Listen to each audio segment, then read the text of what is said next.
What's going on, guys? Got an IS here. Customer put a aftermarket bumper on and it's obviously not working too good, so we're gonna cut that off, put these pipes on.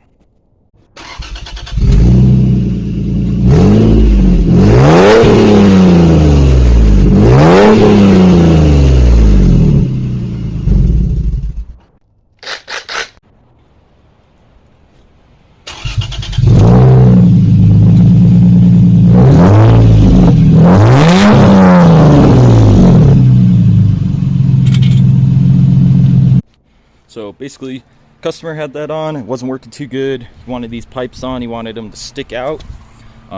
He's gonna trim the bumper, so that's why it is like it is. But no, I'd say looks pretty good.